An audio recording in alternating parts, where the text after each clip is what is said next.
Magandang araw sa ating lahat. Isang mainit na pagbati sa bawat isa sa inyo na patuloy na nakatutok at nag-aabang sa takbo ng ating kwento.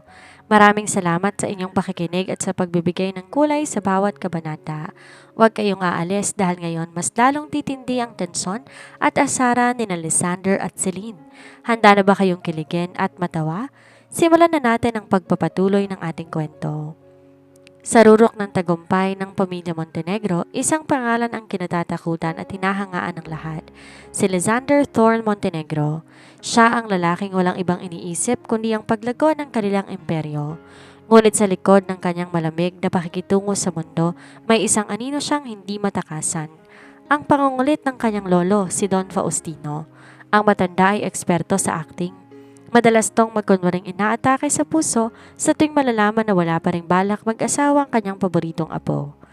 Sa kabilang panig ng lungsod, si Celine Amarie Villafuerte ay abala sa pag-ayos ng kanyang mga raket. Mula sa pagiging taga-deliver ng bulaklak hanggang sa pagiging extra sa mga commercial, gagawin niya lahat para matulungan ng kanyang ina sa mga gastusin sa gamot. Nang isang kaibigan ang nag-alok sa kanya ng isang special acting project na may talent fee na katumbas ng 6 na buwan niyang sahod, hindi na siya nag-atubiling tanggapin ito. Ang utos, magsuot ng wedding gown, pumunta sa isang simbahan at makipagpalitan ng sumpa sa isang lalaking hindi niya kilala. Ang akala ni Celine ito ay para sa isang reality show o isang indie film. Ang hindi niya alam si Lysander ay seryoso sa kanyang plano. Ang kumuha ng peking asawa para mapatahimik ang kanyang lolo nang hindi nalalaman ng buong pamilya Montenegro na ang lahat ay isang malaking palabas lamang. Halos mapigtas ang strap ng suot na stilettos na Celine habang patakbo niyang tinatahak ang pasilyo na isang hotel patungo sa naghihintay na sasakyan. Ba't bang bigat ng gown na to? Parang pasan kong buong mundo. Hingal na hingal niyang reklamo sa sarili.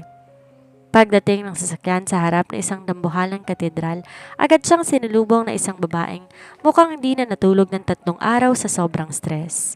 Thank God you're finally here. My God, kala namin tumakas ka na eh. Galit ng groom sa loob, ayaw niya sa mga taong di marunong sumunod sa oras. Hila sa kanya ng coordinator. Pasensya na po, medyo nahirapan lang isuot yung gown. Wala kaming pakialam sa gown mo. Pasok na. Ngumiti ka at mag-project na parang mahal na mahal mong lalaki nasa unahan. Isang mali mo lang, wala ka makukuhang bayad. Pagbabanta nito bago siya itulak, papasok sa simbahan. Bumukas ang dambuhalang pinto. Tumambad kay Celine ang eksenang akala niya ay sa mga teleserye lang nangyayari. Ang buong katedral pinalamutian ng puting rosas at orchids na tila galing pa sa ibang bansa. Ang mga bisita nakasuot ng mga designer clothes na kumikinang sa ilalim ng dambuhalang chandeliers. Ang yaman naman production na to, high-end ang mga extra, manghang-manghang isip ni Celine habang nagsisimulang maglakad sa aisle. Habang papalapit siya sa altar, nakita niyang isang lalaking nakatalikod. Sa tindig pa lang nito, alam niyang hindi ito ordinaryong tao. Nang dahan-dahan tong humarap, tila tumigil ang mundo ni Celine. Ang lalaki may mukhang tila ay pininta ng isang dalubhasang pintor. Matangos ang ilong, matalim ang mga mata at may panga na kasing talas ng kanyang aura. Ngunit ang tingin nito sa kanya walang kahit anong init. Galit ito. You're late for your own wedding? Malamig na bulong ni Lysander na makarating si Celine sa tabi niya. Dahil akala ni Celine nagsisimula na ang shooting, sumagot siya ng may matamis na ngiti. Sorry, honey. Marami kasing fans ang humarang sa akin sa labas eh. Masyado ba ako maganda ngayon? Napatitig si Lysander sa kanya. Nagtataka sa sinabi ng babae. Fans? What are you? Never mind. Just follow my lead and don't say anything stupid. My family's watching. Nagsimula ang seremonya. Habang nagsasalita ang pare, panay ang acting ni Celine. Kunwari kinikilig siya, kunwari nahihiya at kung minsan tumitingin sa mga kamerang nakapalibot sa kanila. Ang totoo, mga professional videographers yon para sa official wedding video ng mga Montenegro. I now pronounce you husband and wife. You may now kiss the bride. Wika ng pari. Nanlaki ang mata ni Celine. Wait, may kissing scene? Bakit di sinabi ni Lexie sa akin? Pero bago siya makapagreklamo, naramdaman niya ang malakas na paghila ni Lysander sa kanyang bewang. Walang pasabing dinikit ang mga labi nito sa kanya. Hindi yon isang dampilang, it was a firm, overwhelming kiss that made Celine's knees wobble. Yon ang kanyang first kiss. Para siyang nawala sa sarili habang ang mga tao sa paligid ay nagpapalakpakan. Nang humiwalay si Lysander, may nakakalokong itito sa kanyang mga labi na hindi nakikita ng iba. Good job, wife. You're a natural. Bulong nito sa kanyang tenga na nagpatindig ng balahibo niya. Teka, nasa ng direktor? Tapos na ba ang eksena? Tanong ni Celine nang makalayo sila ng kaunti sa altar. Huminto si Lysander at hinarap siya. Director, this is not a movie. You just signed a binding marriage contract. I am Lysander Thorn Montenegro and you are now officially my wife. Ano? Akala ko ba acting lang to para sa isang show? Sigaw ni Celine pero agad siyang pinatahimik ni Lysander sa pamamagitan ng pagtakip sa kanyang bibig. Shut up, look over there. Turo ni Lysander sa isang grupo ng mga matatanda na mukhang mga hari trina sa sobrang formal. Those are my parents and my grandparents. Kapag nalaman nilang di tayo totoong magkakilala at binayaran lang kita, hindi lang ang trabahong tong mawawala sa'yo. Sisiguraduhin ko hindi ka makakakuha ng kahit anong racket sa lungsod na to. Maglalakad sana si Lysander palapit sa kanyang pamilya nang bigla tong tumigil at tiningnan si Celine mula ulo hanggang paa. Ang kanyang kilay magkasalubong, tila may malaking problemang napansin. By the way, mahinang sabi ni Lysander habang nakatitig ng diretsyo sa mga mata ni Celine. Anong pangalan mo? Halos malaglag ang panga ni Celine. Ano? Nagpakasal ka sa akin? Hinalikan mo ko ng bonggang-bongga tas hindi mo alam ang pangalan ko?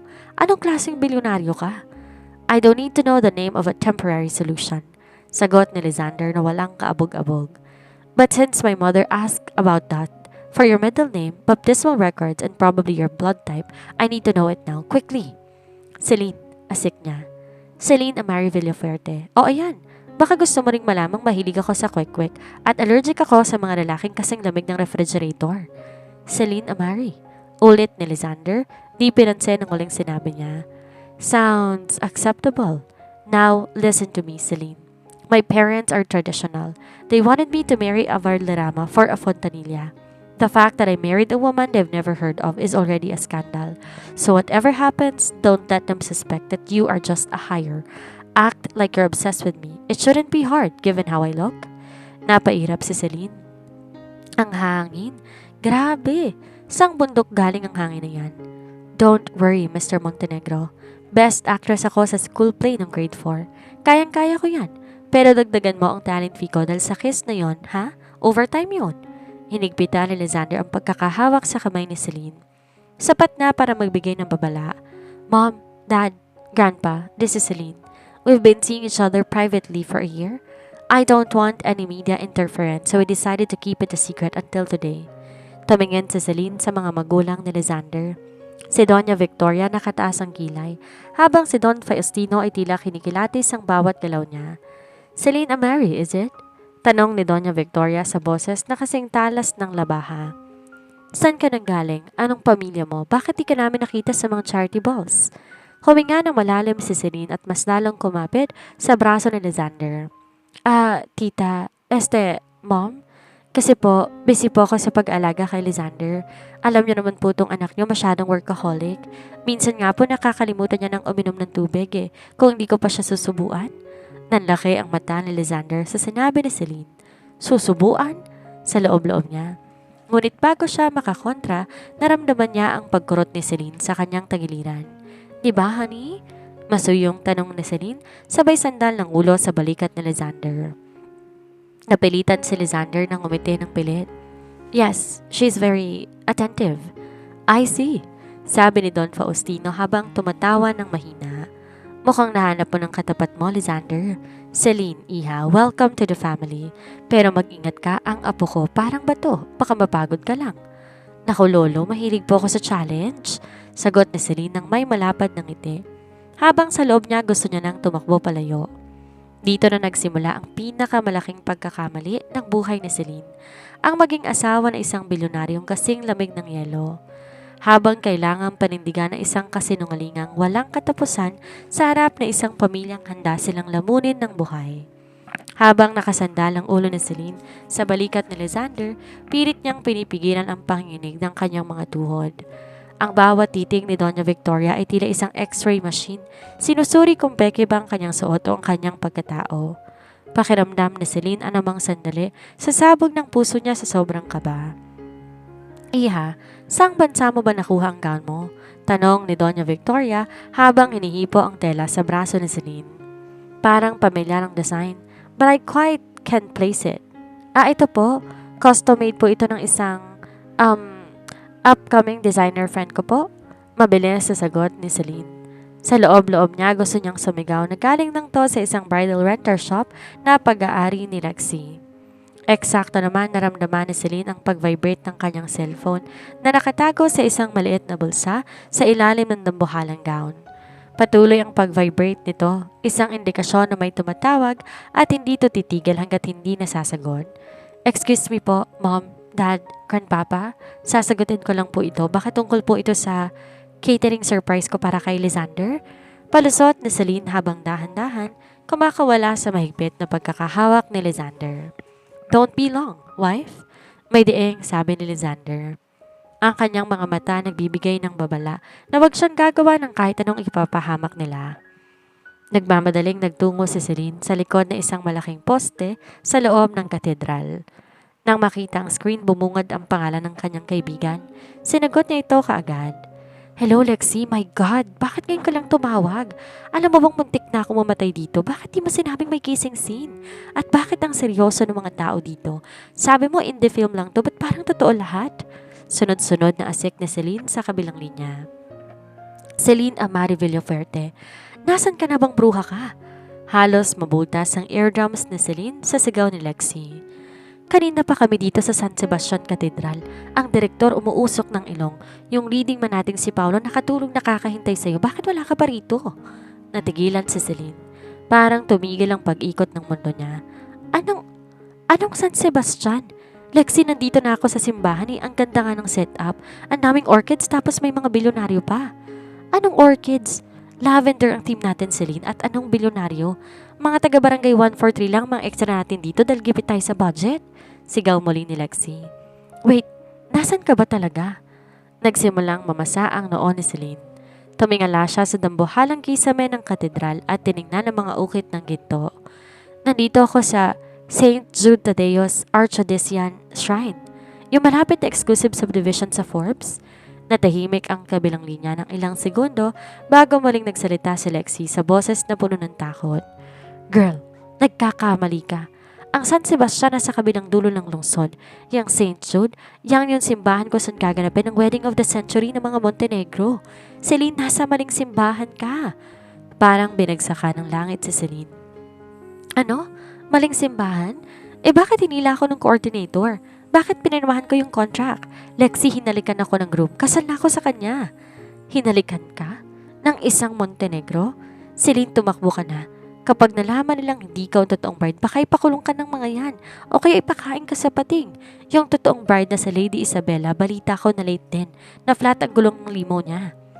Dahan-dahan, ibinaba ni Celine ang kanyang cellphone. Nanlalamig ang kanyang buong katawan. Lumingon siya sa pwesto ni Lysander at nakita niya nakatingin sa kanyang binata, hinihintay ang kanyang pagbabalik. Nag-flashback sa utak na Celine ng lahat. Ang paghila sa kanya ng coordinator na akala siya ang bride. Ang galit ni Lysander na akala'y acting lang at ang pirmahan ng marriage contract na akala niya props lang. Kasal siya, hindi sa isang aktor, kundi sa isang tunay na bilyonaryo na kilala sa pagiging malupit at malamig. At ang mas malala, pumasok siya sa gitna ng isang pamilyang puno ng kapangyarihan ng walang kaalam-alam. Oh my God! Bulong ni Celine habang pilit na humahakbang pabalik. Nasa maling kasal ako. Sakto naman lumapit si Lysander sa kanya at tinawakan siya sa siko. What's taking you so long? My parents want to head to the reception. Let's go. Tinignan ni Celine si Lysander. Gusto niyang sabihin ng totoo pero naisip niya ang banta ng binata kanina na ipakukulong siya nito kapag nalamang binayaran lamang siya. Paano pa kaya kung malaman nitong hindi lamang siya binayaran, kundi nagkamali pa siya ng pinasukang simbahan? Lysander, may sasabihin ako. Pautal-utal na sabi ni Celine. Save it for later, Celine. Putol ni Lysander habang hila-hila siya palabas. Right now, we have to survive the reception and remember, one mistake and we're both dead. Smile. Napilitang umiti si Celine sa harap ng mga kamera pero sa loob-loob niya gusto niya nang magpalamon sa lupa. Kasal na siya sa lalaking hindi niya kilala, sa maling simbahan, sa maling pamilya at sa isang buhay na hindi niya inaasahan. Ang engranding reception sa Montenegro Estate ay parang isang magandang panaginip na naging bangungot para kay Celine.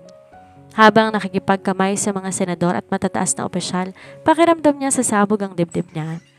Si Lysander naman, bagaman alam na hindi itong babaeng kinuha niya, ay nanatiling kalmado at protektibo sa harap ng publiko. Alam ni Lysander na may naganap na malaking pagkakamali. Ang binayaran niyang fake bride ay ang sosyalistang si Lady Isabella, isang babaeng galing sa pamilyang gipit sa pera pero may pangalang respetado. Pero nang makita niya si Celine sa altar, napagtanto niya hindi itong babaeng nasa litrato. Gayunpaman, dahil sa pressure ng kanyang lolo na noon ay parang hihimatay na sa tuwa, wala siyang ibang option kung di ituloy na ang seremonya. Nang matapos ang gabi, dinala ni Lysander si Celine sa kanyang penthouse, isang modernong espasyo na singlamig ng kanyang pagkatao. Hubarin mo na yung gown, nakakasilaw. Malamig na utos ni Lysander habang tinatagal ang kanyang tuxedo at ibinabato to sa sofa. Hoy, anong hubarin? Akala mo ba porket kasal tayo sa papel may mangyayari na? Depensa ni Celine habang nakayakap sa sarili. Suot pa rin ang makapal na trahe de boda. Lumingon si Lysander, ang mga mata puno ng pagkayamot. Don't flatter yourself, Celine Amari. I have standards. Magpalit ka ng komportabling damit dahil mag-uusap tayo ngayon din. Pagkaraan ng ilang minuto, lumabas si Celine mula sa banyo, suot ang isang oversized shirt na hiningi niya sa maid. Nakaupo si Lysander sa isang mahabang lamesa gawa sa mahogany. May hawak na pluma at isang makapal na dokumento. Maupo ka, utos nito. Dahan-dahan lumapit si Celine. Tungkol ba to sa maling simbahan? Kasi Lysander, hindi ko sinasadya. I know, putol ni Lysander. You are a mistake. Lady Isabella was supposed to be in that gown but she was late and the coordinator mistook you for her because of that hideous veil. At dahil mukhang kailangan mo rin ng pera, ito ang aloko. Nilapag ni Lysander ang dokumento sa harap ni Celine. Nanlaki ang mata ng dalaga na makita ang mga zero. 1 taon, panimula ni Lysander. Magpapanggap ka bilang asawa ko sa harap ng pamilya ko at ng publiko. Sa loob ng 1 taon, tatanggap ka ng 100 million pesos. Pagkatapos niyan, magdedemanda tayo ng annulment at sasabihin natin, irreconcilable differences. O hindi tayo magkasundo sa ugali. You will walk away, a rich woman. Naparanok si Celine. 100 milyon? Mababayaran niya ng utang ng pamilya nila at may papagamot ang kanyang ina habang buhay. Pero, dagdag ni Lysander, ang boses naging maseryoso. May bonus clause. Si Lolo Faustino ay hindi tumitigil hanggat walang apo sa tuhod. Kung mabubuntis ka at mabibigyan siya ng tagapagmana, dadagdagan ko ang bayad sa'yo ng another 100 million pesos. Muntik nang mahulog sa upuan si Celine. Ano? Buntis? Akala ko ba may standards ka? It's a business proposal, Celine. Business. Walang emosyon. Maraing sagot ni Lysander. At ito ang pinaka-importanting rule sa lahat. Bawal kang ma-inlove sa akin. Huwag mong iisipin dahil kasal tayo, may pawang ka na sa buhay ko. You are a contractor, nothing more. Napatawa si Celine ng mapait, kahit pa nanginginig ang kamay niya. Wow, napakayabang mo rin, no? Porket bilyonaryo ka, tingin mo ma-inlove ako sa ref katulad mo? Don't worry, Mr. Montenegro, I don't fall for ice cubes. Kahit gawin mo pang 1 bilyon yan, hindi kita magugustuhan. Good, sabi ni Lysander, sabay usog ng pluma sa kanya. Then sign it. Welcome to hell, Mrs. Montenegro. Kinuha ni Celine ang pluma. Sa bawat dulo ng kanyang pirma, ramdam niya ang bigat ng pinasok niyang gulo. 100 milyon para sa isang taong pagpapanggap. 1 taong kailangan niyang tiisin ang presensya ng lalaking to. Pirma na, hamon ni Celine habang tinititigan si Lysander. Pero babalaan kita, Montenegro. Baka ikaw ang unang lumabag sa rule na yan. Huwag kang iiyak-iyak sa akin kapag na-realize mo na hindi mo pala kayang mawala ang sidekick mo. Isang malamig ng ngisi lang ang sinagot ni Lysander. Ang kontrata selyado na. Ang laro ay nagsisimula pa lamang pero sa gitna ng kanilang mga pirma, kapwa nila hindi alam na ang tadhana ay may sariling clause na hindi nakasulat sa papel. Isang clause na babali sa lahat ng kanilang mga plano. Di nakatulog ng maayos si Celine sa unang gabi niya sa penthouse ni Lysander. Paano ba naman ang bawat pikit ng kanyang mga mata ay ang malamig na titig ng bilyonaryo at ang nakakalunod na halik sa harap ng altar ang bumubungad sa kanya. Pagpatak pa lang ng 6 ng umaga, habang mahimbing pa ang tulog ng asawa niya sa kabilang kwarto, mabilis na nag-book ng ride si Celine para pumunta sa kanilang maliit na apartment sa Sampaloc. Kailangan niyang makita ang kanyang ina at higit sa lahat, kailangan niyang masabunutan ng kaibigang si Lexi na siyang naging metsa ng gulong ito. Pagbaba pa lang ni Celine sa kanto, agad niyang hinila ang suot na hoodie para di makilala ng mga kapitbahay na chismosa. Pag-angat niya sa kanilang paupahan, bumungad sa kanya ang pamilyar na amoy ng piniritong tuyo at ang boses ni Lexi na parang sirang plaka kung magpaliwanag sa kanyang nanay Lita. Tita, wag po kayo mag-alala. Si Celine? Naku, nasa lock and taping lang yon. Alam niyo naman po ang mga indie film, bawal ang istorbo para in character ang anak ninyo. Anong lock and taping ang pinagsasasabi mo? Lexi Amante? Sigaw ni Celine habang palabog na binubuksan ng pinto. Nanlaki ang mga mata ni Lexi.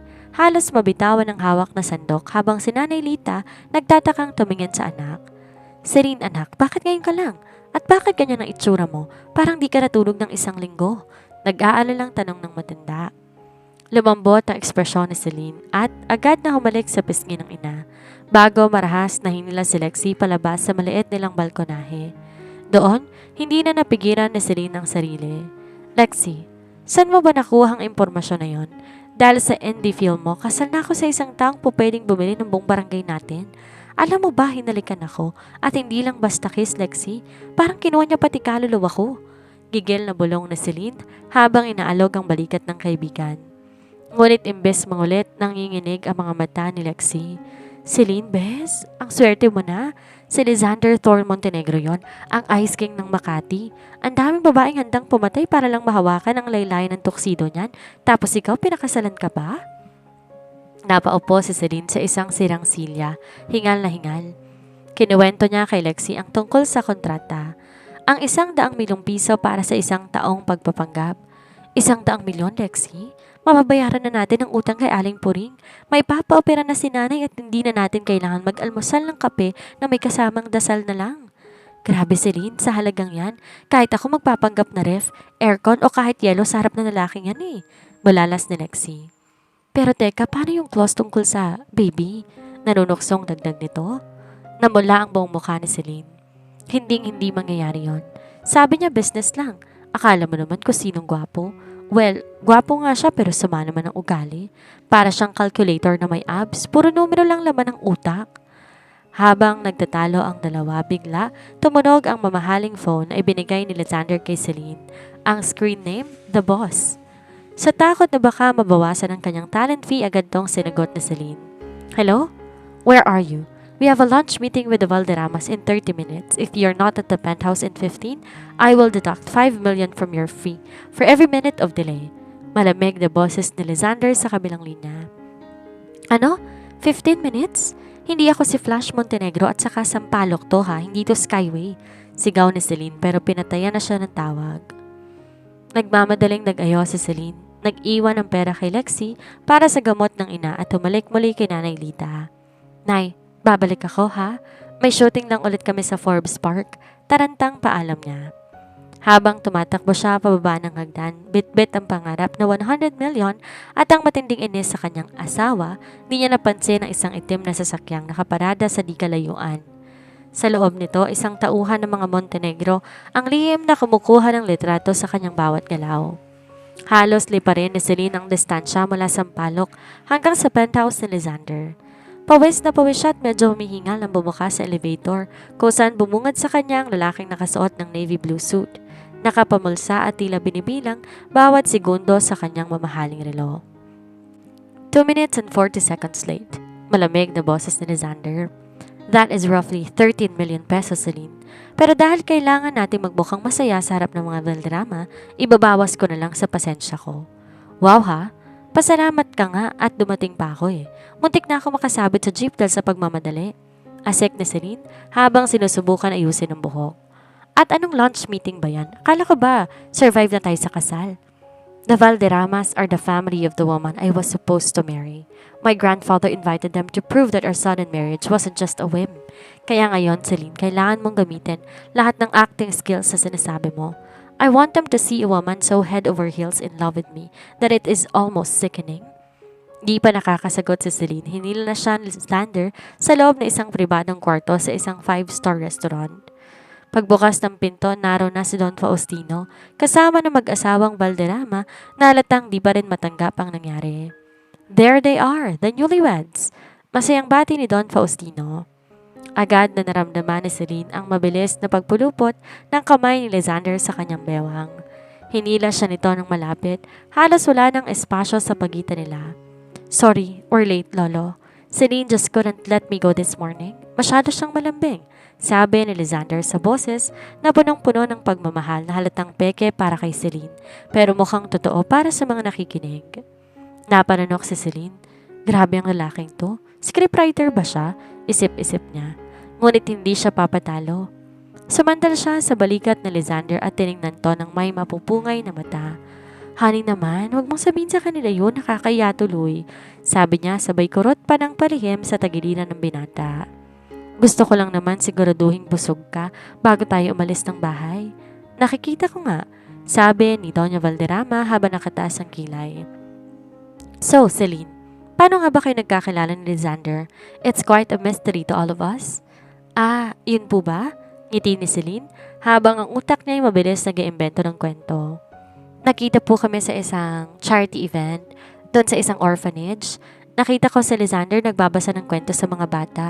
Sabi ko sa sarili ko, ito na yung lalaking pakakasalan ko. Gwapo na may busilak pang puso. Nabulunan si Lysander sa iniinom na tubig. Pinanlakihan niya ng mata si Celine pero ang dalaga lalong nagpatamis ng ngiti. Diba, honey? Sabi mo pa nga sa akin noon, ako ang missing piece ng iyong billionaire heart. Yeah, something like that. Sagot ni Lysander habang nanggigigil sa ilalim ng lamesa. Humagalpak ng tawa si Don Faustino. I love this girl. Lysander, sa wakas, nakahanap ka ng babaeng kayang paamuhin ng isang dragon na katulad mo. At dahil dyan may sorpresa ako sa inyong dalawa. Nilabas ng matanda ang isang gold-trimmed envelope. Dahil hindi naging normal ang inyong honeymoon, gawa ng trabaho ni Lysander, nagpa-reserve ako sa Amanpulo, isang buong villa, private beach at walang kahit anong istorbo. You will stay there for 3 weeks. Consider this my gift for the most in-love couple I've ever seen. Nalaki ang mga mata ni Celine. 3 linggo, sa isang isla, kasama ng lalaking kasing lamig ng refrigerator? Po, Lolo, 3 linggo. Baka po mamiss kami ng business. Nonsense, giit ni Faustino. The empire can survive without you, Lysander, for a few weeks. What it can survive is a lack of great-grandchildren. Kaya go, enjoy the sun, the sand, the beach, and each other. Paglabas nila ng restaurant, halos itulak ni Celine palayo si Lysander. 3 linggo? Montenegro, hindi kasama to sa usapan. 1 taon tayong magpapanggap, pero hindi ba sinabi na ikukulong mo ko sa isang isa kasama ka? Do you think I want this? Balik na asik ni Lysander. But if we decline, my grandfather will suspect something is wrong. He's already monitoring our bank accounts and movements. We have no choice, Celine. We're going to that resort and we're going to act like the happiest couple in the world. Paano yung 100 million ko? Dadagdagan mo to, isolation fee. Whatever, Celine, just make sure you pack enough bikinis to convince the paparazzi that we're having the time of our lives. Because once we hit that pitch, there is no turning back. Sumakay sila ng sasakyan, parehong nagkatingin sa magkabilang bintana. Ang katahimikan puno ng tensyon, asaran at ang katotohanan sa susunod na 3 linggo ang kanilang fake marriage ay masusubok sa ilalim ng init ng araw at mapanuring mata ng mundong mapanghusga. At habang tinitingnan ni Celine ng palubog na araw, isang kaba ang namumuo sa kanyang dibdib. Di dahil sa takot sa dagat, kundi dahil sa posibilidad na sa loob ng 3 linggo, baka ang acting niya ay maging masyadong totoo. Pagbaba pa lang ni Celine at Lysander sa pribadong chopper na naghatid sa kanila sa resort, agad sinilubong sila ng init ng araw at ng amoy ng dagat. Ngunit hindi ang tanawin ang kumuha ng atensyon ni Celine, kundi ang isang babaeng naka-uniforme sa front desk na animoy modelong naligaw sa gitna ng isla. Habang naglalakad sila tungo sa main lobby, hinigpitan ni Lysander ang pagkakahawak sa kamay ni Celine. Remember, Celine, stay in character. Huwag kang gagawa ng kahit anong kasisira ng imahe natin. Bulong nito na sapat na para marinig niya. Opo, honey. Huwag kang mag-alala, gagalingan ko ang pagiging Mrs. Montenegro mo. Sagot ni Celine na may kasamang matamis ng ngiti. Kahit pang totoo, gusto niya nang bitawan ang kamay ng binata dahil sa sobrang pawis. Nang makarating sila sa front desk, isang magandang babae na may pangalang Tiffany sa kanyang name tag ang sumalubong sa kanila. Sa halip na ibigay ang atensyon sa kanilang dalawa, tila naging x-ray machine ng mga mata ni Tiffany na nakatitig lang kay Lysander. "Welcome to our paradise, Mr. Montenegro." Malambing na boses ni Tiffany na parang hininga na lang ginagamit sa pagsasalita. "We've been waiting for your arrival. I personally prepared your suite to enjoy. Everything is perfect, just like you." Nanlaki ang mata ni Celine. Aba, matindi to, sa isip-isip niya. Tiningnan niya si Lysander na tila walang pakialam. Pero nakakalokong ngisi sa labi nito ay nagsasabi na nag-e-enjoy to sa atensyon. "Thank you, Tiffany," sagot ni Lysander habang nakatingin ng diretsyo sa receptionist. "I appreciate the extra effort. If there's anything else you need, Mr. Montenegro, anything at all, you have my private extension."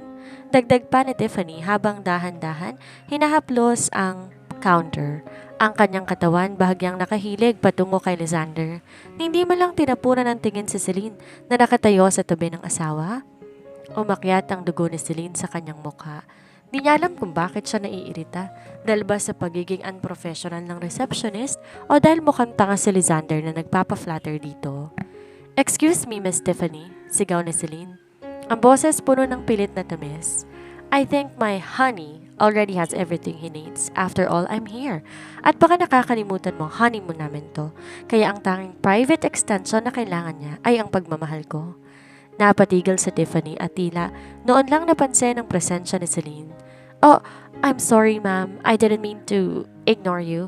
I was just making sure our VVIP guest is comfortable." Comfortable? Nako, sobrang comfortable niya nan sa tabi ko. Diba, Lysander? Sabay yakap ni Celine sa braso ni Lysander at masuyong sinandal ang ulo sa balikat nito. "Honey, sabihin mo nga sa kanya, kailangan mo ba ng extra service o sapat ng asawa mo?" Lumingon si Lysander kay Celine. Nakita ang pamumula ng mga pisngi nito at ang talim ng titig sa receptionist.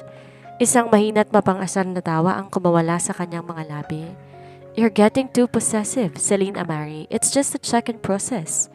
"Possessive? Hindi ako possessive. Naiinis lang ako sa langaw na paikot-ikot." Asik ni Celine ng pabulong pero sapat na para marinig ni Lysander. Lalong natawa si Lysander.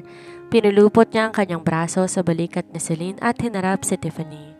"We'll take the keys now. My wife is a bit tired from the flight and she gets cranky when she's jealous."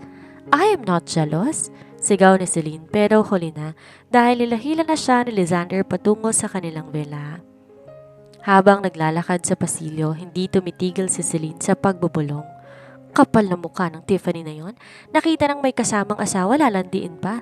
At ikaw naman, tuwang-tuwa ka. Akala ko ba high standards ka? Mukhang kahit sino lang basta magilaw sa'yo, papatulan mo. Huminto si Lysander at hinarap siya. Ang mga mata kumikinang sa tuwa. "Are you listening to yourself, Celine? We are supposed to be acting, but that reaction, that was very organic. Nagselos ka ba talaga?"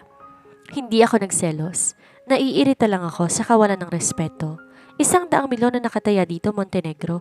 Kapag may nakakita sa ating nagpapalandi ka sa iba, baka isipin ni Lolo na hindi tayo totoong in love. Sinisira mo yung business plan natin." "Business plan? Right." Tawa muli ni Lysander habang binubuksan ang pinto ng kanilang villa. "Don't worry, Mrs. Montenegro. My private extension is strictly for business purposes only, pero aaminin ko, masaya ka palang panoorin kapag nagagalit. You look like a puffer fish." "Pufferfish? Sa ganda kong to?" Pumasok si Lysander sa loob at ibinagsak ang sarili sa kama. Habang si Celine naiwan namang nakatayo sa pintuan, umuusok ang ilong sa inis. 3 linggo. 3 linggo niya na itong makakasama sa isnang ito at ngayon pa lang pakiramdam ni Celine ay mas mahirap pang tiisin ang tawa ni Lysander kaysa sa init ng araw. Ngunit sa likod ng kanyang inis, may isang maliit na bahagi ng kanyang puso ang kumikiliti. Isang pakiramdam na pilit niyang tinatanggi habang ang boses ng dagat ay tila ba nakikisabay sa tibok ng kanyang dibdib. Mula nang dumating sila sa villa, parang ipinako na ni Lysander ang sarili sa tapat ng kanyang laptop. Kahit nasa paraiso sila, ang lalaking to ay tila dinala ang buong opisina sa isla. Nakaupo lang siya sa sofa, seryosong muka at paminsan-minsan may kinakausap sa telepono tungkol sa mga stocks at merger. Si Celine naman halos mamatay na sa pagkabagot. Kanina pa siya pabalik-balik sa balkonahe, tinitingnan ang kristal na asul na tubig at ang mga taong masayang naglalakad sa pampang. Hoy Montenegro, hindi tayo pumunta rito para maging call center agent. Labas naman tayo, sayang ang bayad ni Lolo Faustino dito kung si aircon ka lang tututok. Reklamo ni Celine habang nakapangalumbaba sa pasamano. I have ₱1 billion deal to close, Celine. If you're bored, go out. Just don't do anything that will end up in a tabloid. Sagot ni Lysander nang di man lang tinatapon ang tingin sa kanya. Saktong tumunog ang telepono ni Lysander para sa isang mahalagang conference call. Dahil alam ni Celine na matatagalan ito, agad siyang tumakbo sa kanyang maleta. Fine. Maiwan ka dyan sa trabaho mo, mag-e-explore ako mag-isa.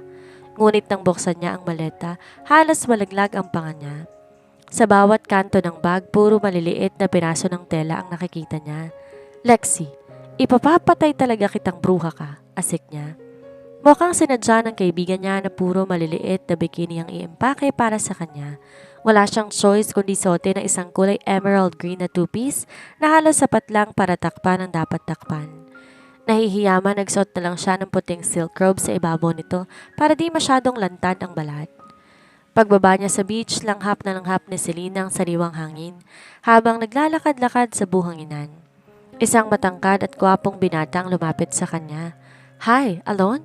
You look like you're searching for something or someone. Wika ng lalaki na may kasamang nakakalunod ng ngiti. Ang tindig nito ay tila isang modelo rin ng sikat na brand. Hindi naman. Nagpapahangin lang. Tipid na sagot ni Celine. I am Marco, staying at the villa next door. And you are? Celine, maikling tugon niya. Gusto sanang makipagkwentuhan ni Celine dahil bored siya pero naalala niyang babala ni Lysander. Baka may paparazzi o baka makita sila ng mga staff at isumbong sa pamilya Montenegro. Sorry Marco, I have to go. My companion is waiting. Di alam ni Celine na mula sa bintana ng penthouse, nakatigil ng conference call ni Lysander. Nakatayo ang bilyonaryo sa tapat ng salamin. Madilim ang tingin na nakatitig sa dalawang figura na nag-uusap sa baba.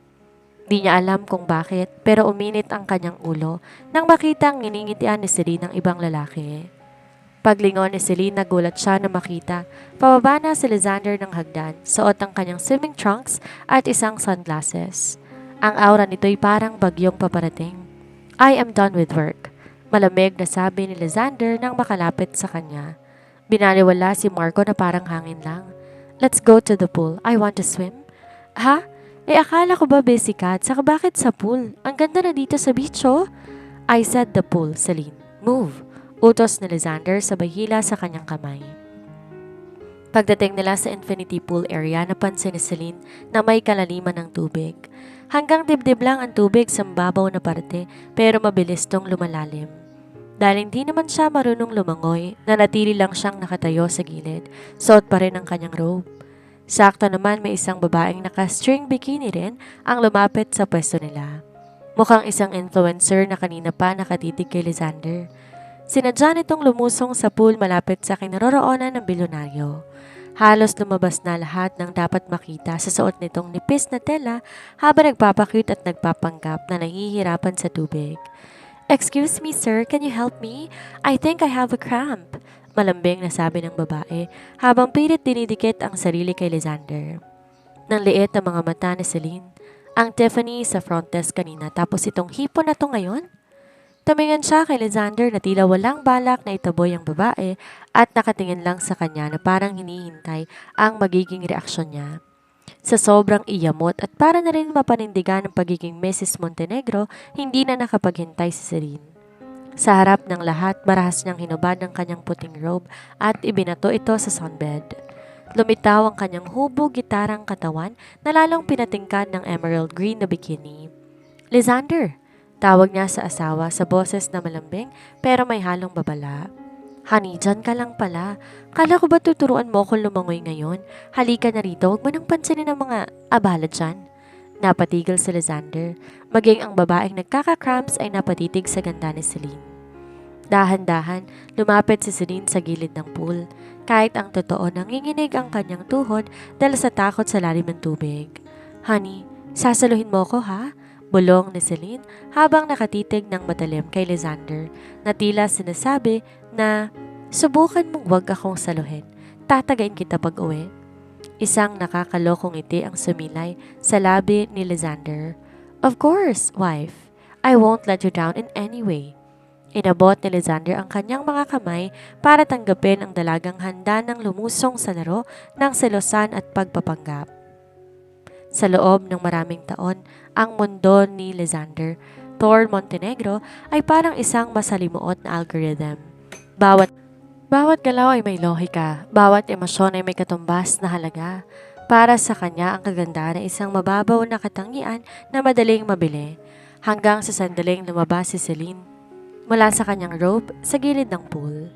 Sa paningin ni Lysander, ang sikat ng araw ay tila humahalik sa balat ni Celine na nagbibigay ng gintong kistap sa bawat kurba ng kanyang katawan. Ang emerald green bikini ay hindi lamang naging suot, naging bahagi ito ng isang larawang hindi na mabubura sa isipan ng bilyonaryo. Nakita niyang bawat detalye, ang kurbada ng kanyang bewang, ang kinis ng kanyang mga binti at ang paraan ng pag-angat ng kanyang baba na puno ng pride kahit halatang kinakabahan to sa lalim ng tubig. Sa sandaling yon, ang contractor na pinirmahan niya naglaho. Ang tanging natira sa paningin ni Lysander ay isang babae na may taglay na ganda na kayang magpabagsak ng kahit anong imperyo. Ngunit gaya ng dati, mabilis niyang binalik ang kanyang maskara ng pagiging malamig nang matapos na ang kanilang paglangoy. Kinagabihan, ang resort muling naging sentro ng isang marangyang pagtitipon para sa pagbubukas ng bagong wing ng hotel. Sa gitna ng cocktail party, hindi mapakali si Celine.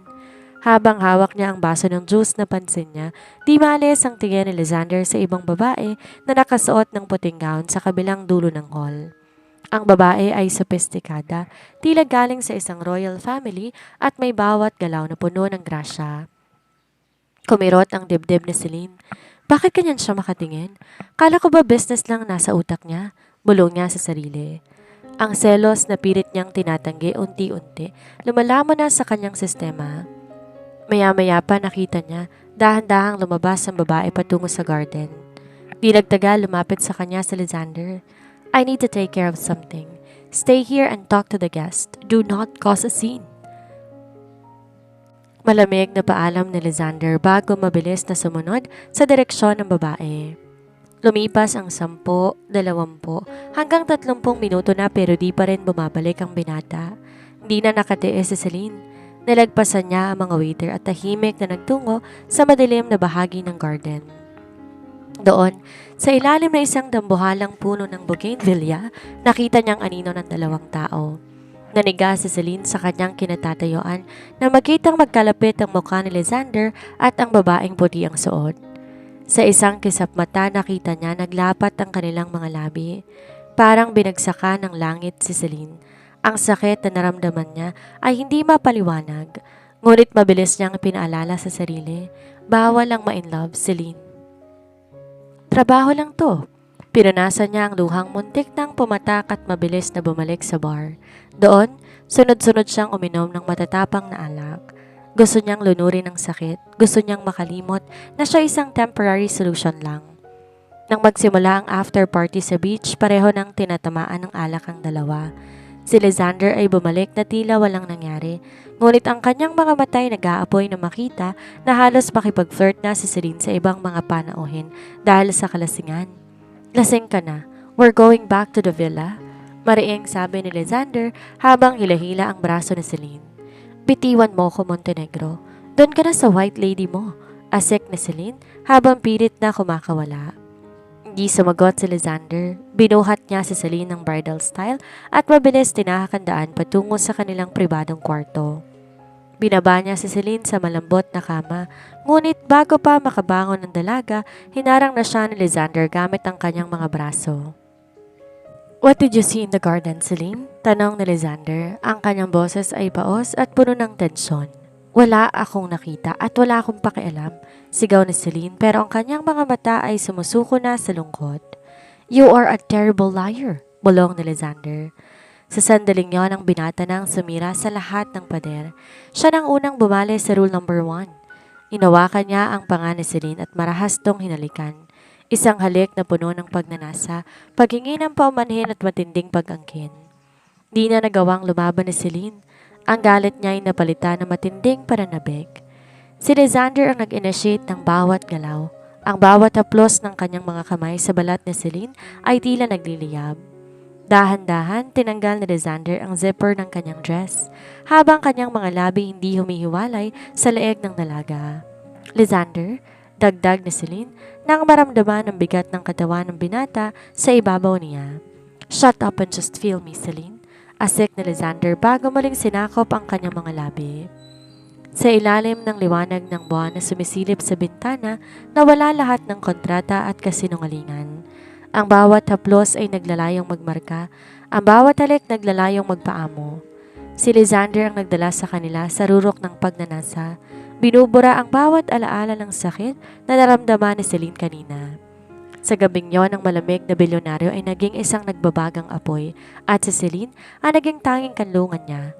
Ang kanilang mga hiningay naging isa, kasabay ng pangakong kahit bawal lang magmahal sa gabing yon, sila'y tunay na mag-asawa, higit pa sa anumang pirma sa papel. Pagising na Celine kinabukasan, hindi ang init ng yakap ni Lysander ang naramdaman niya, kundi ang lamig ng aircon at ang mas masakit na katotohanan. Bumigay siya. Tiningnan niya ang natutulog na binata sa kanyang tabi, ang panganitong tila ipininta. Ang mga pinantik ng mata na kahapon lang ay nagpaamo sa kanya, ngunit agad ding nagbalik sa kanyang isipan ang eksena sa garden. Ang halik na nakita niya sa pagitan ni Lysander at ng magandang babaeng yon. Dahan-dahan siyang bumangon, binuhat ang kanyang mga damit mula sa sahig at pumasok sa banyo. Sa ilalim ng shower, pilit niyang hinugasan ang bawat bakas ng haplos ni Lysander. Trabaho lang to, Celine. Huwag kang assuming. Bulong niya sa sarili habang pilit na pinapatigas ang kanyang puso. Ngunit lumabas siya, gising na si Lysander at nakaupo sa gilid ng kama, tila naghihintay ng sasabihin niya. Ngunit sa halip ng umiti o magpakita ng kahit anong emosyon, nalagpasan siya ni Celine na parang hangin. Ready ng breakfast, mauna ka na, aayusin ko lang ang maleta ko, maikling sabi ni Celine. Ang boses niya ay kasing lamig ng yelo sa North Pole. Napakunot ang noo ni Lysander. Inaasahan niyang asaran, ang pamumula ng pisngi o kahit ang panunumbat tungkol sa nangyari kagabi. Pero ang katahimikan ni Celine ay isang bagay na hindi niya nakalkula. Celine, about last night. Huwag mo nang banggitin, lasing tayo pareho. Alam nating dalawa, bahagi lang yun ng immersion sa role natin, di ba? Consider it a bonus scene. Putol ni Celine habang di man lang tumitingin sa kanya. Sinuot niya ang kanyang salamin at nagsimulang mag-ayos ng gamit na tila walang nangyari. Naguguluhan si Lysander. Ang babaeng kanina lang punong-puno ng init sa kanyang mga bisig, biglang naging isang estranghero. Ngunit bago pa siya mapilit ang dalaga na magsalita, tumunog ang kanyang telepono. Isang text mula kay Sofia, ang babaeng nakita ni Celine sa garden. Sa sumunod na 2 araw, naging eksperto si Celine sa pag-iwas. Kapag kakain sila, mabilis niyang tinatapos ang pagkain at nagkukunwaring may kausap sa phone. Kapag nasa kwarto, agad siyang nagpapatulog-tulugan. Ang dating asara ni Lysander at Celine ay napalitan ng isang nakakabinging katahimikan. Habang naglalakad si Celine sa lobby para kumuha ng kape, nakita niya muli ang babaeng naging sanhi ng kanyang paninikip ng dibdib. Siya si Sofia, ang dating nobya ni Lysander, na piniling iwan ng binata 5 taon nang nakakaraan para sundin ang pangarap na maging isang tanyag na fashion designer sa Paris. Nakita ni Celine na magkausap muli ang dalawa sa veranda. Sa pagkakataong to, hindi siya lumapit. Pinanood lang niya sila mula sa malayo. Nakita niya paano hawakan ni Sofia ang kamay ni Lysander. Ang mga matang puno ng pagsisisi at pagnanais na bumalik sa dati. I made a mistake, Lysander. Marinig ni Celine ang mahinang boses ni Sofia dahil sa dala ng hangin. I thought Paris was everything, but coming back here, seeing you, I realized I left the only thing that mattered. I'm back for good and I'm back for you. Di nakita ni Celine ang reaksyon ni Lysander dahil nakatalikod to sa kanya, pero sapat na ang narinig niya para mawasak ang uling piraso ng kanyang pag-asa. Kaya pala, isip-isip niya. Kaya pala ganon na lang ang titig niya rito. She's not just a socialite, she's the one that got away. Nang mapansin ni Lysander na nakatayo si Celine sa di kalayuan, agad siyang kumawala sa hawak ni Sofia at lumapit sa asawa. Celine, let me explain. Sofia is, hindi mo kailangan mag-explain, Montenegro. Ngiti ni Celine, pero ang ngiting yon ay hindi umabot sa kanyang mga mata. Sabi mo nga, business is business. Kung babalik ang dating kliyente at gusto mong i-terminate ang contract natin, sabihin mo lang, I'm a professional. Ano bang sinasabi mo? Pigil hiningang tanong ni Lysander. Naramdaman niya ang pagkalamig ng pakikitungo ni Celine at sa unang pagkakataon sa kanyang buhay. Natatakot ang bilyonaryo. Hindi siya natatakot mawalan ng deal ko, natatakot siyang tuluyang mawala ang babaeng nasa harapan niya. Wala, mag-e-empake na ako. Tapos ng 3 linggo natin dito, 'di ba? Oras na para bumalik sa realidad, sabi ni Celine bago tuluyang tumalikod. Sa bawat takbang ni Celine palayo, ramdam niya ang bigat ng kanyang dibdib. Habang si Lysander na iwang nakatayo sa gitna ng 2 babae, ang nakaraang bumalik para muling angkinin siya at ang kasalukuyan na pilit kumakawala sa kanyang mga kamay dahil sa isang pagkakamaling hindi niya maamin-amin. Ang ihip ng hangin sa isla ay nagbago na. Hindi na to amoy paraiso, kung hindi, amoy na isang paparating na unos na babali sa lahat ng kanilang pinagkasunduan. Ang biyahe pabalik ng Maynila ay binalot ng isang katahimikan na mas mabigat pa sa mga maleta nilang puno ng alaala ng isla. Sa loob ng pribadong chopper, tanging ugong ng helikoptero ang pumupuno sa espasyo. Nakatingin lang si Celine sa bintana, pinagmamasdan ang unti-unting paglayo ng asul na tubig ng Amanpulo, habang ang kanyang puso'y tila naiiwan doon sa dalampasigan. Si Lysander naman nakaupo sa tapat niya. Kunwari abala sa kanyang tablet, ngunit ang totoo, kanina pa niya tinititigan si Celine mula sa gilid ng kanyang mga mata. Gusto niyang magsalita. Gusto niyang itanong kung bakit biglang nagbago ang lahat. Kung bakit ang init ng gabing pinagsaluhan nila ay biglang naging yelo sa loob lang ng ilang oras. Pero sa tuwing bubuka ang kanyang bibig, naaalala niyang mukha ni Sofia at ang komplikasyon na dala nito. Celine, tawag niya sa mahinahong boses na bihirang marinig mula sa kanya. Tipid na sagot ni Celine, hindi man lang lumilingon. Paglapag natin, may susundo sa iyong sasakyan. I have to go straight to the office. May emergency meeting tungkol sa merger at may kailangan din akong ayusin tungkol kay Sofia. Sa pagbanggit pa lang ng pangalan ng babae, naramdaman ni Celine ang pamilyar na kurot sa kanyang dibdib. Sige, wala namang problema. Mas mabuting ang bumalik na tayo sa kanya-kanya nating buhay. After all, tapos na ang bakasyon, back to business na tayo, di ba, boss? Ang tawag na boss ay parang sampal kay Lysander. Mas gusto pa niyang asarin siya nito o tawaging ref kaysa formal na tawag na tila naglalagay ng nambuhalang pader sa pagitan nila. Listen, about Sofia, she's just... Lysander, please. Sa wakas, lumingon na si Celine pero ang kanyang mga mata walang kahit anong kislap. Hindi mo kailangan magpaliwanag. Malinaw naman ang lahat eh. Pinirmahan ko ang kontrata para sa pera at kinuha mo ko dahil kailangan mo ng placeholder. Kapag bumalik na ang original na gusto mong maging asawa, madali naman akong kausap eh. Di ako sagabal sa kaligayahan mo. You don't understand. Mas naiintindihan ko na ngayon. Putol ni Celine. Kaya please, let's just finish this fight in silence. Masakit na ang ulo ko. Nang lumapag sila sa Maynila, ang init ng lungsod at ang ingay ng trapiko ay tila sumalubong sa kanila bilang paalala na ang palaginip sa isla ay tapos na. Pagbaba ng chopper, agad lumapit ang bodyguard ni Lysander para kunin ang kanilang gamit. Ngunit, bago pa sila makasakay sa magkaibang sasakyan, isang pamilyar na figura ang naghihintay sa parking lot ng helipad. Si Sofia. Nakatayo to sa tabi ng kanyang luxury car, suot ng isang eleganteng dress na tila lumalabas sa cover ng isang fashion magazine. Nang makita sila, agad tong kumaway, lumapit ng may matamis na ngiti. Lysander, I thought I'd surprise you. I know you have a meeting, so I figured I'd drive you there myself. Masuyong sabi ni Sofia, sabay kapit sa braso ni Lysander na tila ba ito ang legal na asawa. Tumingin siya kay Celine at nagbigay na isa pilit lang ngiti. Oh, hi Celine. I hope you enjoyed the trip. Don't worry, I will take care of Lysander from here. Tumingin si Celine kay Lysander. Hinihintay na bawiin ito ang braso o sabihing bawal ito. Pero nanatiling tahimik si Lysander. Ang kanyang mga mata, nakatitig lang kay Celine na tila humihingi ng tawad, ngunit walang lumalabas na salita sa kanyang bibig. Sige, mauna na ako. Sabi ni Celine sa boses na bahagyang nanginginig. Ingat sa biyahe, honey. Mukhang nasa mabuting kamay ka naman. Mabilis na sumakay si Celine sa sasakyang inilaan para sa kanya. Habang umaandar ang sasakyan palayo, nakita niya sa side mirror ang pag-alis ni Alexander at Sofia sa kabilang direksyon. Doon na bumuhos ang mga luhang kanina pa niya pinipigilan. Ang bawat patak ay paalala na sa larong ito talo siya.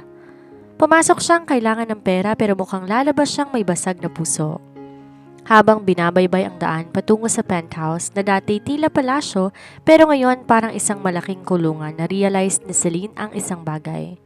Ang pagbabalik sa Maynila ay hindi lang pagtatapos ng bakasyon.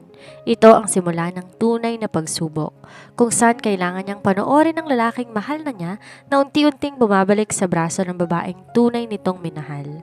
Habang siya nananatiling isang anino sa ilalim ng isang kontrata na nagkakahalaga ng 100 milyong piso. 2 araw nang lumipas mula nang bumalik sila sa Maynila at sa loob ng mga araw na iyon, tila naging estranghero sina Celine at Alexander sa loob ng sarili nilang tahanan. Nanatili si Celine sa loob ng kwarto. Lumalabas lamang kung tiyak nang wala ang binata. Ngunit isang hapon bumasag sa katahimikan ang pagtunog ng kanyang cellphone. Celine, bungad ni Alexander sa kabilang linya. Nakalimutan ko ang folder na kulay asul sa ibabaw ng study table. It is an urgent document for the merger. Can you bring it to the office? Now. Bakit di mo na lang ipakuha sa driver? Tanong ni Celine, pilit tinatago ang panginginig ng boses. The driver is with my mother. Please Celine, I need it in 30 minutes. Dahil sa huling bigkas ng obligasyon sa kontrata, sinunod ni Celine ang utos. Kinuha niyang asul na folder at nagtungo sa Montenegro Tower. Pagdating sa floor ng CEO, napansin niyang wala sa kanyang desk ang sekretary ni Alexander. Tahimik siyang naglakad patungo sa dambuhalang pinto ng opisina ni Alexander na bahagyang nakabukas. Akma sana siyang kakatok nang marinig niya ang boses ni Sofia sa loob. Alexander, please tell me the truth. After all these years, do you still feel something from me? Tanong ni Sofia na tila nagmamakaawa. Huminto ang mundo ni Celine nang marinig ang tugon ni Alexander. Sofia, mahal kita. Sa loob ng opisina, napansin ni Sofia ang anino ni Celine sa may pinto. Sa isang mabilis at tusong pagkilos, agad niyang hinawakan ang panga ni Alexander at marintong hinalikan bago pa makakilos ang binata. Mula sa labas, ang nakita ni Celine ay ang tila pagsuko ni Alexander sa halik ng kanyang dating nobya. Hindi na tinapos ni Celine ang susunod na sasabihin ng binata. Ang 3 salitang yon ay sapat na para gumuho ang kanyang natitirang pag-asa. Binitiwan ni Celine ang folder sa ibabaw ng table ng secretary at patakbong nagtungo sa elevator. Ang mga luhang pinipigilan niya ay tuluyan ng bumuhos. Ang tanga mo, Celine. Business lang to pero bakit ang sakit? Hikbi niya. Pagdating sa penthouse, hindi na siya nag-atubili. Kinuha niya ang kanyang mga lumang gamit at nag-empake. Tiningnan niya ang credit card na binigay ni Alexander na may malaking laman, ang pambayad sa kanyang serbisyo. Napagpasya niyang gamitin ang sapat na halaga para sa operasyon ng kanyang ina at sa pamasahe nila paalis. Ayaw niya na ng 100 milyon. Ayaw na niya ng karangyaan kung ang kapalit nito ay ang unti-unting pagkawasak ng kanyang puso. Nay, aalis na tayo. Pupunta tayo sa Batangas, sa probinsya ni na Lolo, sabi ni Celine nang makarating sa Sampaloc. Sa loob ng ilang oras, naayos nilang lahat. Nilisan nila ang Maynila, bitbit ang takot na baka isang araw ay iiwanan din siya ni Alexander. Kaya mas mabuting siya ng unang bumitaw hanggat kaya pa niyang itayo ang sarili. Samantala sa opisina, marahas itinulak ni Alexander si Sofia palayo. Galit na galit ang kanyang mga mata. Ano bang ginagawa mo? Asik ni Alexander habang pinupunasan ng kanyang bibig na tila ba nadumihan siya. Sofia, binitawan kong salitang mahal kita para tapusin ito. Mahal kita noon, pero ngayon ang babaeng asawa ko ang tanging laman ng isip at puso ko. Si Celine ang mahal ko kaya tigilan mo na ako dahil hindi ko siya ipagpapalit sa nakaraang itinapon mo na.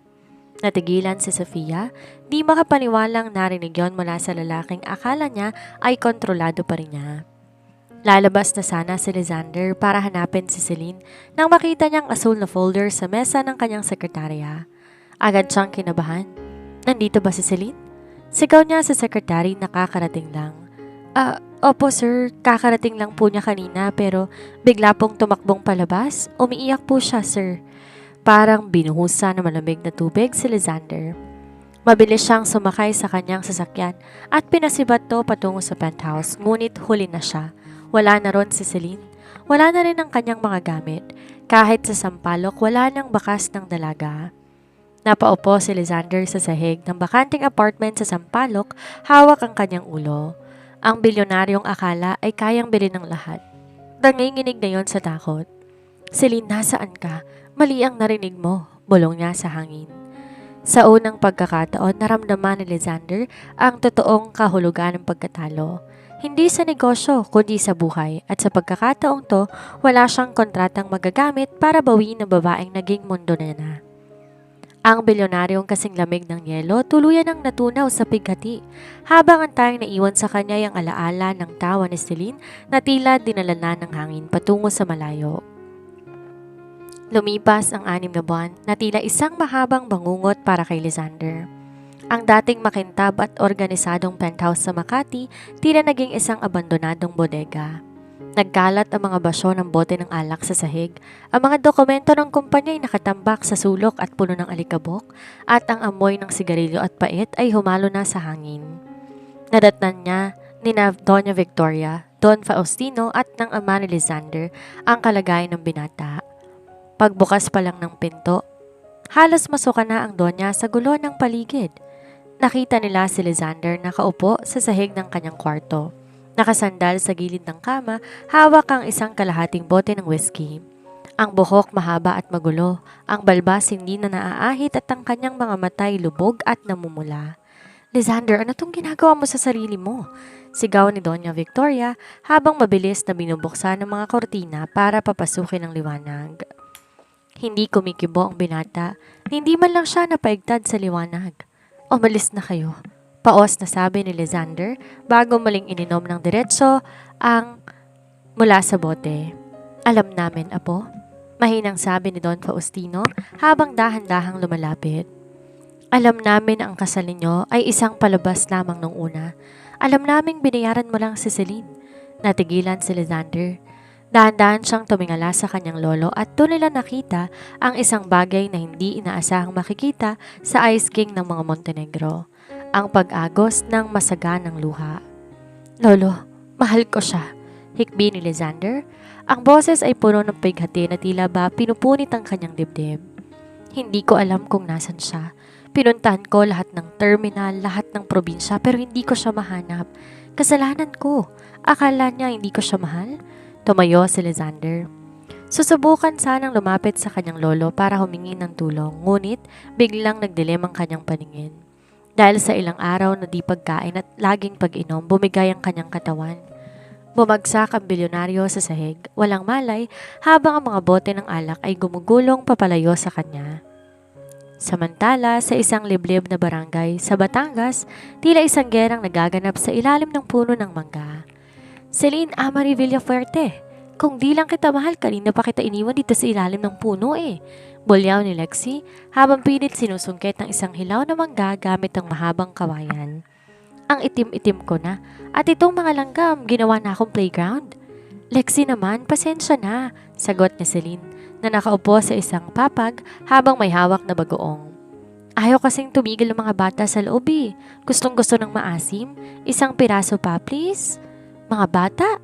At talagang nanganak na sa loob ng tiyan mong isang buong football team ha? Iritang sabi ni Lexi, pero tinuloy pa rin ang panunungkit. 6 na buwan nang nakalilipas mula nang tumakas si Celine mula sa Maynila. Noong unang buwan nila sa Batangas, akala ni Celine dala lang ng stress at pagod ang kanyang pagkahilo at pagsusuka tuwing umaga. Binaliwala niya ito, iniisip na baka adjustment period lang nararanasan niya sa probinsya. Ngunit lumipas ang 2 buwan at di dumating ang kanyang dalaw. Doon na siya kinabahan. Nang magpa-ultrasound siya sa bayan, halos mahulog siya sa higaan ng doktor. Hindi lang isa, hindi lang 2, kundi triplets ang kanyang dinadala. 3 munting anghel na bunga ng gabi na binaling ni Lysander ang lahat ng rules. Hindi niya na susubukan pang kontakin ang binata dahil sa bawat salita sa telebisyon nakikita niya ang mga litrato nito kasama si Sofia sa mga social events. Akala niya masaya na to. Habang masayang kumakain ng mangga si Celine, isang marangyang itim na sasakyan ang dahan-dahan huminto sa tapat ng kanilang bakuran. Nanlaki ang mata ni Celine at Lexi nang bumaba mula roon sina Don Faustino at ang mga magulang ni Lizander. Celine, iha, bunga ni Don Faustino. Ang kanyang boses ay puno ng pag-aalala. Lolo, paano niyo nalaman? Tarantang tanong ni Celine habang pilit na itinatago ang kanyang malaking tiyan gamit ang isang unan. Hinanap ka namin sa bawat sulok ng Pilipinas, Celine. Sabi ni Doña Victoria na sa unang pagkakataon ay lumapit at tinawakan ang kamay ni Celine nang may tunay na malasakit. Kailangan mong bumalik. Si Lizander, hindi na siya kumakain. Lulong siya sa alak at ngayon nasa ospital dahil bumigay ang katawan niya. Ikaw lang ang tayong makakapagligtas sa kanya? Sa sobrang gulat ni Celine sa balita tungkol kay Lizander, aksidente niyang naitulak ang unan. Doon tumambad sa mga Montenegro ang malaki at binugang tiyan ni Celine. Napatitig ang lahat. Naghari ang katahimikan sa paligid. Celine, buntis ka? Mahinang tanong ng ama ni Lizander. Yumuko si Celine at dahan-dahang hinaplos ang kanyang tiyan. Opo. 6 na buwan na po at triplets po ang dinadala ko, mga anak po ni Lizander. Napahawak sa kanyang dibdib si Doña Victoria habang si Don Faustino ay tila ba nakakita na ng himala. Ang balitang akala nila ay magpapalungkot sa kanila ay naging mitsa ng panibagong pag-asa. May mga apo na ako at 3 pa, bulala si Don Faustino habang tumutulo ang mga luha sa tuwa. Iha, kailangan mong sumama sa amin. Hindi po pwedeng mamatay ang mga batang yan nang di nalalaman na meron siyang 3 dahilan para mabuhay. Sa gitna ng kaba at pag-aalinlangan, alam ni Celine na wala na siyang takas. Kailangan niyang harapin ang lalaking pilit niyang kinalilimutan dahil sa loob ng kanyang sinapupunan, tumitibok ang 3 buhay na hindi niya maikakaila sa bilyonaryong nagmamay-ari ng kanyang puso. Agad sumama si Celine sa mga Montenegro pabalik ng Maynila. Sa buong biyahe, hindi mapakali ang dalaga. Ang kanyang mga kamay mahigpit na nakahawak sa kanyang malaking tiyan habang ang isip puno ng kaba. Paano niya haharapin ang lalaking huling nakita niyang kahalikan ng iba? At paano niya tatanggapin ang katotohanan na nagawa nitong sirain ang sariling buhay ng dahil lang sa kanya? Pagdating sa ospital, halos tumigil na ang mundo ni Celine habang naglalakad sa malamig na hallway patungo sa kwarto nito. Nang bumukas ang pinto ng kwarto ni Lizander, bumagsak ang kanyang mga balikat. Doon, sa gitna ng mga makinang tumutunog ng ritmo, nakahiga ang lalaking dating kinatatakutan ng lahat dahil sa kapangyarihan at tikas nito. Lizander? Mahinang bulong ni Celine habang dahan-dahan lumalapit sa gilid ng kama. Di niya na napigilan pa ang pag-agos ng kanyang mga luha. Hinawakan niya ang malamig na kamay ng binata at diniin ito sa kanyang pisngi. Bakit mo ginagawa ito sa sarili mo? Ang tanga mo, Montenegro. Sabi mo business lang pero bakit parang pinatay mo na rin ang sarili mo nung umalis ako? Sa gitna ng kanyang paghikbi, naramdaman ni Celine ang bahagyang paggalaw ng mga daliri ni Lizander. Dahan-dahan iminulat ng binata ang kanyang mga mata. Malabo pa ang kanyang paningin dahil sa epekto ng gamot at paghihina, hanggang sa unti-unti lumilinaw ang mukha ng babaeng 6 na buwan niyang hinanap sa kanyang panaginip. Celine? Paos at mahinang boses ni Lizander. Sinubukan niyang bumangon pero agad siyang napadaing sa sakit. Nananaginip ba ako? Patay na ba ako? Di ka patay, loko-loko? Buhay na buhay ka pa kaya huwag kang mag-inarte dyan, sagot ni Celine sa gitna ng iyak at tawa. Nang mapagtanto ni Lizander na totoo ang haplos sa kanyang kamay, biglang bumuhos ang kanyang emosyon. Ang bilyonaryong kasing tigas ng bato ay humagulhol sa harap ni Celine. Gamit ang natitirang lakas, pilit niyang hinila ang dalaga para yakapin ng mahigpit. Celine, huwag kang aalis. Please, patawarin mo ko. Mahal na mahal kita. Hikbi ni Lizander sa balikat ng dalaga. Yung nakita mo sa opisina, si Sofia ang humalik sa akin. Sasabihin ko lang sa kanya na ikaw ang mahal ko. Hindi ko kayang mawala ka ulit. Mababaliw ako, Celine. Mas gusto ko pang mamatay kaysa gumising na wala ka sa tabi ko. Ramdam ni Celine ang panginig ng katawan ni Lysander. Ang lahat ng galit at selos na itinago niya sa Batangas ay biglang natunaw. Hinaplos niya ang magulong buhok ng binata. Akala mo ba hahayaan kitang mamatay? Marami ka pang kailangan bayaran sa akin. Biro ni Celine habang pinupunasan ng luha ng binata. At saka, paano ka aalis? O paano kita iiwan? May 3 maliliit na Montenegro ang naghihintay sa'yo. Napakunot ang noo ni Lysander. Tila hindi nakuha ang ibig sabihin ng dalaga. Dahan-dahan kumawala si Celine sa yakap at tumayo ng maayos sa gilid ng kama. Doon lang napansin ni Lysander ang suot na maluwag na maternity dress ni Celine na hindi na kayang itago ang malaki at bilugan niyang tiyan. Nanlaki ang mga mata ni Lysander, tila nakalimutan niya na ang sakit at panghihina. Celine, ang tiyan mo. Surprise, Daddy! Nakangiting sabi ni Celine habang inilalagay ang kamay ni Lysander sa kanyang tiyan. Hindi lang isa, Lysander. Triplet sila. 3 bilyonaryong makukulit ang dinadala ko. Tila tumigil ang paghinga ni Lysander nang maramdaman niya ang mahinang sipa mula sa loob. Muling bumuhos ang kanyang luha, pero sa pagkakataong ito hindi na to dahil sa pighati kung hindi dahil sa labis na kagalakan. Hinalikan niya ang mga kamay ni Celine at ang kanyang tiyan nang paulit-ulit. Triplets, bulong ni Lysander. Magiging tatay na ako? Celine, hindi ko na kayo bibitawan. Gagawin ko ang lahat. Ibibigay ko ang lahat, manatili lamang kayo sa tabi ko. Sa loob ng tahimik na kwarto ng ospital, ang dating mapait na nakaraan ay napalitan ng bagong pag-asa. Habang nakayakap si Lysander sa tiyan ni Celine, alam nila tapos na ang panahon ng pagpapanggap. Ang kontrata ay wala ng silbi dahil sa pagkakataong to ang kanilang pagmamahalan ay selyado na ng 3 buhay na magsisilbing tunay na pundasyon ng kanilang pamilya. Lumipas ang 15 taon na tila isang iglap lang. Ang mansyon ng mga Montenegro na dati balot ng katahimikan at lamig ay naging tahanan ng walang katapusang kulitan, takbuhan at pagmamahalan. Sa garden ng mansyon, relax na nakaupo si Lysander at Celine habang nagkakape. Pinagmamasdan ng paglubog ng araw, isang tradisyon na hindi nila kinalilimutan. Sabi ko naman sa iyo, Montenegro, hindi mo kayang i-calculate ang gulo ng pagkakataon ng anak. Biro ni Celine habang nakasandal sa balikat ng asawa. Correct, but it's the only mess I'm willing to clean up for the rest of my life. Sagot ni Lysander, sabay halik sa noo ni Celine. Ang katahimikan ay biglang binasag ng malalakas na yabag mula sa loob ng bahay.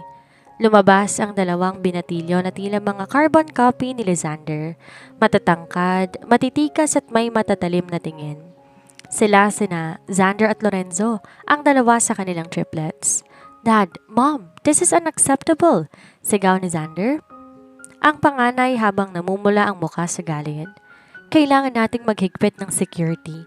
May isang lalaking umaaligid sa gate, bitbit ang isang bungkos ng bulaklak na kasing laki ng ulo niya. Dagdag naman ni Lorenzo na halatang masama rin ang loob. Natawa ng mahina sa Lysander.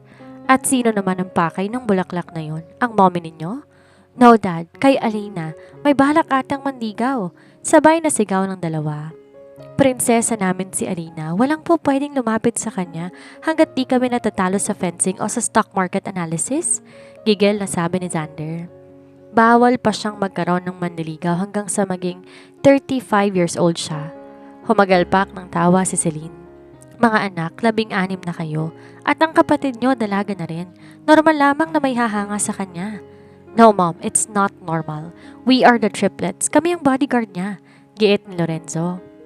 Para sa 2 bata, si Alina ang kanilang kaisa-isang hiyas, ang kapatid na hindi nila hahayaan na masaktan ng kahit na sinong stranger na magtatangkang kumuha ng atensyon nito. Habang nagtatalong magkakapatid at natatawa ang mag-asawa, isang maliit na tunog ng mga tsinelas ang naririnig mula sa pinto.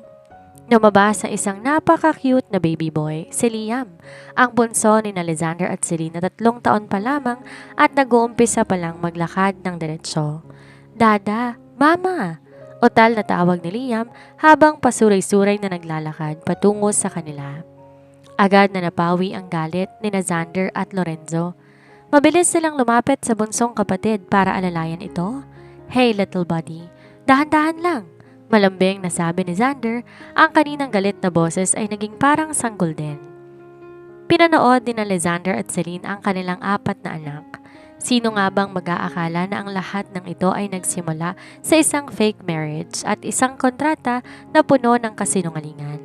"Salamat, Celine," bulong ni Alexander habang pinagmamasdan ng kanyang pamilya. "Salamat sa pagligtas sa akin sa lamig ng mundong kinagisnan ko." "Salamat din, Alexander. Dahil sa iyo nalaman ko, ang tunay na kayamanan ay hindi nasusukat sa 100 million, kundi sa ingay ng mga batang ito," sagot ni Celine. Ang pag-ibig ay hindi laging nagsisimula sa perpektong paraan. Minsan ito ay dumarating sa gitna ng pagkakamali, pagpapanggap at mga kontratang walang katiyakan. Ngunit sa huli, ang katapatan ng puso at ang tapang na aminin ang nararamdaman ng tunay na bumubuo sa isang matibay na pundasyon. Ang pamilya, hindi lamang tungkol sa dugo, kundi tungkol sa pagpiling manatili sa tabi ng isa't isa, sa hirap man o ginhawa, sa totoo man o sa simula ay acting lang. Maraming salamat po sa pagsama sa paglalakbay ni Alexander at Celine. Sana po nagustuhan niyo ang kanilang kwentong punong-puno ng asaran, selosan at wagas na pagmamahalan. Hanggang sa muli, salamat po.